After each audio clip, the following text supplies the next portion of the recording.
Supreme court میں 9 مئی واقعے پر judicial commission تشکیل دینے کی درخواست سماعت کے لیے مقرر. جسٹس امین الدین کی سربراہی میں 7 رکنی آئینی بینچ 10 دسمبر کو سماعت کرے گا. بانی پی ٹی آئی نے 9 مئی واقعے کی تحقیقات کے لیے سپریم کورٹ میں درخواست دائر کی تھی.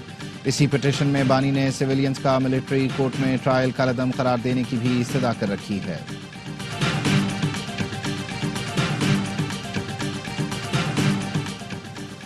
چودہ دسمبر کو سول نافرمانی کی تاریخ دی گئی. وجہ فیض حمید کی خبر ہے. وہ سمجھتے ہیں 14 دسمبر یا اس کے بعد فیض حمید کی خبر آنے والی ہے. وہ جو بھی سمجھیں. فیض حمید پر 5-7 دن میں فرد جرم عائد ہونے والی ہے. سینیٹر فیصل واوڈا کی پروگرام اعتراض ہے میں گفتگو. کہا حکومت کا بوجھ زیادہ ہے, کھڑے نہیں ہو پا رہے تو گریں گے. مولانا فضل الرحمان کے ساتھ جو کمٹمنٹ ہوئی تھی اس پر عمل ہونا چاہیے.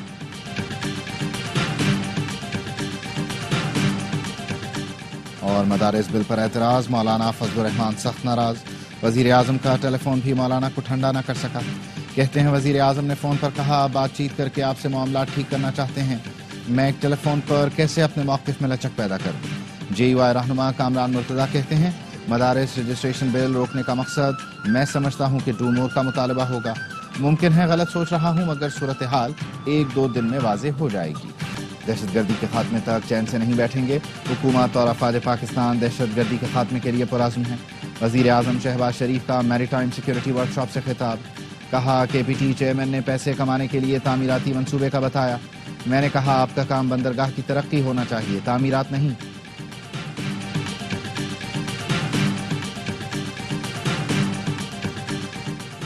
اور 26ویں آئینی ترمیم کے خلاف درخواستوں پر فل کورٹ سماعت کی رائے سے اختلاف. جوڈیشل کمیشن اجلاس میں چیف جسٹس یحییٰ آفریدی نے جسٹس منصور علی شاہ کو جواب دے دیا. ذرائع کے مطابق چیف جسٹس نے کہا جوڈیشل کمیشن کو حق نہیں کہ ترمیم کو زیر بحث لائے. آئینی مقدمات کی سماعت مقرر کرنے کا اختیار آئینی بینچ کمیٹی کے پاس ہے. جے یو آئی نے بھی اسلام آباد کا رخ کرنے کی دھمکی دے دی. مدارس رجسٹریشن کا بل منظور کرنے کے لیے حکومت کو 8 دسمبر کی ڈیڈ لائن دے دی. عبدالغفور حیدری نے کہا 8 دسمبر تک بل منظور نہ کیا گیا تو اسلام آباد آئیں گے. بلاول بھٹو نے یقین دہانی کرائی ہے صدر سے بات کر کے بل منظور کرائیں گے. جے یو آئی رہنما حافظ حمداللہ نے بیان میں کہا صدر پاکستان نے مدارس رجسٹریشن بل مسترد کر کے طبل جنگ بجا دیا.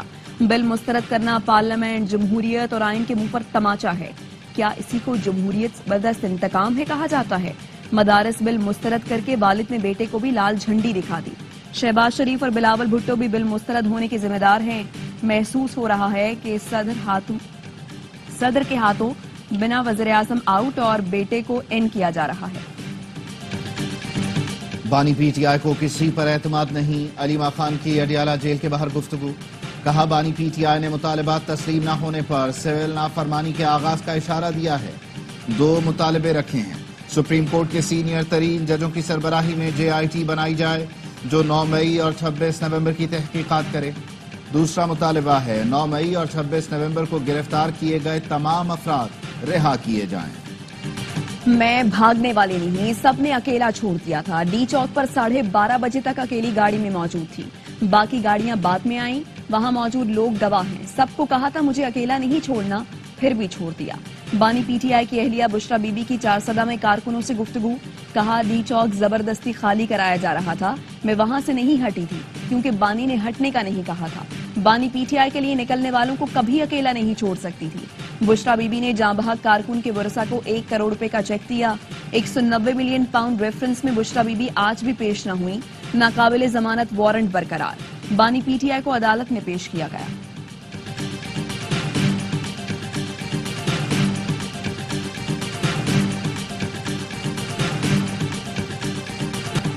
وزیر اعلیٰ خیبر پختونخوا نے کہا تھا بانی کو لیے بغیر نہیں جاؤں گا. بشرا بی بی کو بانی بنا کر لے گئے. گورنر خیبر پختونخوا فیصل کریم گنڈی کی گفتگو. کہا بشرا بی بی کہتی ہیں انہیں اکیلا چھوڑ دیا, بھاگنا ان کا کام نہیں. بھاگ تو آپ گئیں. بشرا بی بی اصل وزیر اعلیٰ ہیں, وہی حکومت چلا رہی ہیں آج کل. میرے گاؤں کے بندے کو پریشان کیا ہوا ہے, مختلف بیان دے رہا ہے. کبھی کہتا ہے اسلحہ بارود خرید رہا ہوں. میرے پڑوسی ہیں, آوازیں آتی ہیں. وزیر اعلیٰ اپنے صوبے میں لگی آگ بجھائیں نہ کہ اسلام آباد میں جا کر آگ لگائیں. پی ٹی آئی کو بولیں آئیں جنت میں چلیں تو بولیں گے ہمیں دوزخ میں جانا ہے. کچھ لوگ خواتین کو ترقی کرتے دیکھنا نہیں چاہتے، وہی لوگ ملک میں انتہا پسندی کی طرف دھکیلنا چاہتے ہیں۔ بلاول بھٹو کا لیاری میں پنک فٹ بال ٹورنامنٹ کی افتتاحی تقریب سے خطاب، کہا اگر خواتین ملک کا وزیر اعظم بننا چاہیں تو ایک نہیں 2 بار بن سکتی ہیں۔ ثابت کریں گے سندھ کی خواتین نہ صرف پاکستان بلکہ دنیا میں کردار ادا کریں گی۔ بہت سے شعبوں میں بہتری کی گنجائش ہے۔ صدر آصف زرداری نے اس شہر اور علاقے کے لیے کام کیا۔ بلاول بھٹو گراؤنڈ میں بچوں اور بچیوں میں گھل مل گئے۔ بچوں نے چیئرمین پی پی کے ساتھ سیلفیاں بنوائیں۔ اے ٹی سی راولپنڈی نے اپوزیشن لیڈر عمر ایوب راجہ بشارت کو رہا کر دیا۔ عدالت کا پشاور ہائی کورٹ سے ضمانت کے باوجود گرفتاری پر برہمی کا اظہار۔ عدالت نے پی ٹی آئی کے 5 رہنماؤں کی گرفتار غیر قانونی قرار دے دی۔ 5 پولیس افسران کو توہین عدالت کا نوٹس۔ جیل حدود سے کسی ملزم کو گرفتار نہ کرنے کے احکامات جاری۔ اپوزیشن لیڈر عمر ایوب نے کہا ضمانت کے باوجود ہمیں غیر قانونی حراست میں رکھا گیا۔ شہباز شریف، مریم نواز، محسن نقوی اور آئی جی پنجاب کے خلاف مقدمہ کراؤں گا۔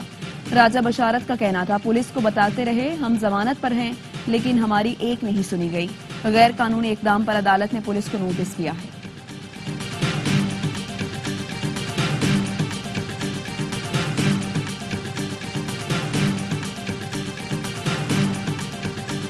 حکومت کی طرف سے ٹھنڈی ہوا آئے تو مذاکرات کا ماحول بن سکتا ہے۔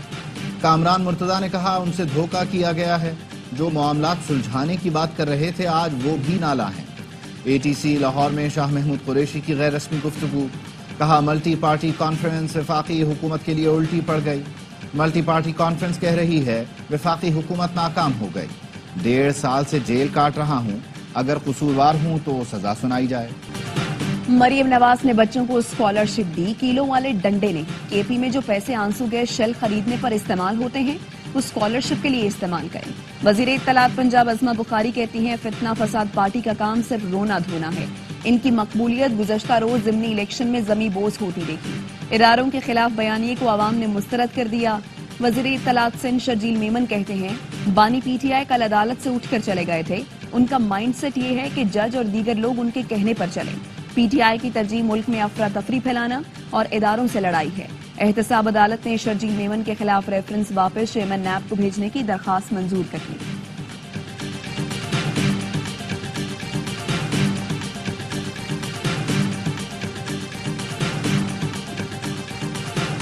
میڈیا پر ریاست مخالف پروپیگنڈا اور جھوٹا بیانیہ پھیلانے پر مزید 7 ملزمان کے خلاف مقدمہ درج۔ ملزمان میں کراچی سے تعلق رکھنے والے محمد سہیل، محمد جنید، شیخ محمد احسان شامل ہیں۔ ذرائع کا کہنا ہے ملزمان کو جلد گرفتار کر کے سخت قانونی کارروائی عمل میں لائی جائے گی۔ قومی اسمبلی کا اجلاس 10 دسمبر کو شام 5 بجے طلب کرنے کا فیصلہ۔ ذرائع کا کہنا ہے اجلاس میں پیکا ایکٹ میں ترمیم کا بل منظوری کے لیے پیش کیا جائے گا۔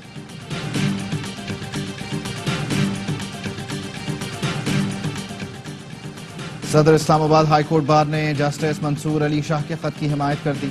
ہائی کورٹ ججز کی تعیناتی جوڈیشل کمیشن رولز بننے تک ملتوی کرنے کا مطالبہ۔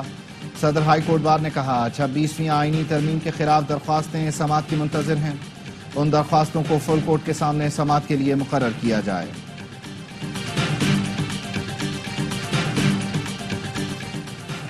کراچی میں شادی ہال میں تقریب پر ود ہولڈنگ ٹیکس نافذ کر دیا۔ شادی ہال کی بکنگ پر 10% ود ہولڈنگ ٹیکس ادا کرنا ہوگا۔ ایف بی آر حکام اور شادی ہالز ایسوسی ایشن وفد میں معاملات طے پا گئے۔ صدر شادی ہال ایسوسی ایشن رانا رئیس کا کہنا ہے شادی ہال کرائے کے علاوہ 10% ود ہولڈنگ ٹیکس وصول کیا جائے گا۔ ود ہولڈنگ ٹیکس رقم کا شادی ہال مالکان سے تعلق نہیں۔ کرم میں قبائل کے درمیان فائر بندی کے بعد پختون جرگہ متحرک۔ 125 قبائلی عمائدین پر مشتمل پختون جرگہ سدا شہر پہنچ گیا۔ جرگہ ممبران کا کہنا ہے مکمل فائر بندی اور راستوں کو کھولنے کے لیے پرامید ہیں۔ پارا چنار میں توری قبیلے سے امن و امان پر بات چیت ہوگی۔ صلاح مشورے کے بعد اتوار کو جرگے کا دوسرا سیشن ہوگا۔ موبائل فون سروس سیکیورٹی کے نام پر بند کرنا حماقت ہے۔ کیا سیٹلائٹ فون سے دہشت گردی نہیں کی جا سکتی؟ حکومت کے پاس سیٹلائٹ فون کا ریکارڈ نہیں تو باقی موبائل سروسز کیوں بند کی جاتی ہیں؟ سینٹ کی فنکشنل کمیٹی کے اجلاس میں سینیٹر کامران مرتضیٰ نے سوال اٹھا دیا۔ کہا آدھے بلوچستان میں 4G سروسز نہیں ہیں۔ وزیرستان پاکستان کا حصہ ہے تو وہاں موبائل سروسز کیوں نہیں؟ آج سندھ سب سے ترقی یافتہ صوبہ ہے، سعید غنی کا دعویٰ۔ کراچی کی بربادی کا ذمہ دار ایم کیو ایم کو قرار دیا۔ وزیر بلدیات سندھ نے کہا کراچی کے مسائل پر ایم کیو ایم کو بات کرتے ہوئے شرم آنی چاہیے. کراچی کے وسائل کی بربادی میں ایم کیو ایم کا ہاتھ ہے. ترجمان ایم کیو ایم نے جواب دیا سندھ حکومت نے کراچی کے لیے کوئی میگا پروجیکٹ نہیں دیا. ورلڈ بینک سے ادھار لے کر کام کروائے. یہ پیسہ بھی کراچی والوں کو ہی دینا ہے. وفاق سے سندھ کو ملنے والے 1.8 ٹریلین کہاں خرچ ہوئے؟ پیپلز پارٹی بتائے 16 سال میں کراچی کے کتنے نوجوانوں کو نوکریاں دیں. کراچی میں مطالبات کی منظوری کے لیے نابینا افراد کی وزیر اعلیٰ ہاؤس جانے کی کوشش. پولیس کے روکنے پر مظاہرین نے سڑک پر دھرنا دے دیا. سرکاری ملازمتوں میں 5% کوٹے کا مطالبہ. مظاہرین کا کہنا ہے کمپیوٹر چلا سکتے ہیں لیکن نظر انداز کیا جاتا ہے. دکھائی نہیں دیتا تو نوکری نہ دینا کیسا انصاف ہے؟ میں اسرائیلی جارحیت بیت اللہیہ میں رہائشی عمارت پر بمباری میں 15 افراد شہید. صہیونی فوج نے جبالیہ میں اسکول پر بم برسائے. 2 فلسطینی شہید ہوئے. بالاتا کیمپ پر اسرائیلی فوج نے دھاوا بول دیا. 3 سال کا بچہ شہید ہو گیا. خان یونس میں بمباری میں ہلال احمر کا اہلکار شہید. عالمی ریسکیو کمیٹی کا کہنا ہے سردی سے محفوظ رکھنے کے لیے غزہ والوں کو امداد کی ضرورت ہے. اسرائیلی طیاروں نے شام اور لبنان کی سرحد پر بھی بمباری کی.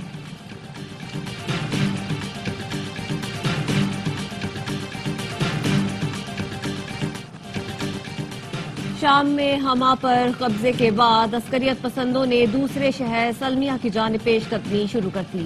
حما پر حیات تحریر الشام کا کنٹرول صدر بشارت الاسد اور ان کے اتحادیوں کے لیے بڑا دھچکا. شامی وزیر دفاع کا کہنا ہے کہ حما میں جو کچھ ہوا وہ حکمت عملی ہے. شہر کے باہر فوج کو دوبارہ تعینات کر دیا گیا. امریکہ کا کہنا ہے کہ ایران شام میں اپنی سرگرمیاں بند کر دے. ایران طویل عرصے سے دہشت گردوں کو پروان چڑھا رہا. بھارت گھٹنے ٹیکنے پر مجبور. پاکستان کا فیوژن فارمولا منظور. ذرائع کا کہنا ہے بھارت نے چیمپئنز ٹرافی کے لیے اسلام آباد کا فارمولا مان لیا. پاکستان کی میزبانی میں ایونٹ ہائیبرڈ ماڈل پر ہوگا. بھارتی ٹیم اپنے میچز دبئی میں کھیلے گی. ایونٹ سے متعلق باقاعدہ اعلان کل ہوگا. آئی سی سی ذرائع نے بتایا فیصلہ گزشتہ روز جے شاہ اور محسن نقوی کے درمیان آئی سی سی ہیڈ کوارٹرز میں ہونے والی ملاقات میں ہوا. روایتی حریف اگلے 3 سال ایک دوسرے کے ملک میں نہیں کھیلیں گے. انڈر 19 ایشیا کپ میں پاکستان کا سفر تمام. بنگلہ دیش نے سیمی فائنل میں یک طرفہ مقابلے کے بعد 7 وکٹوں سے شکست دے دی.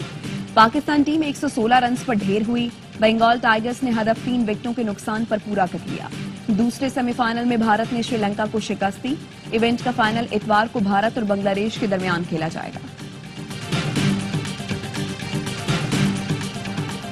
چیمپئنز T20 کپ کل سے شروع ہوگا. راولپنڈی میں ٹرافی کی رونمائی کر دی گئی. تمام کپتانوں اور مینٹورز نے فوٹو شوٹ کروایا. کل پہلا میچ لائنز اور مارکورز کے درمیان کھیلا جائے گا. دوسرے مقابلے میں اسٹیلینز اور پینتھرز کا ٹکراؤ ہوگا. سابق کپتان سرفراز احمد نے ریٹائرمنٹ کا اشارہ دے دیا. پریس کانفرنس میں صحافی کے سوال پر بولے کھیلنے سے متعلق کہنے کو کچھ نہیں رہا. جس کا انتظار ہے وہ اعلان جلد ہو جائے گا.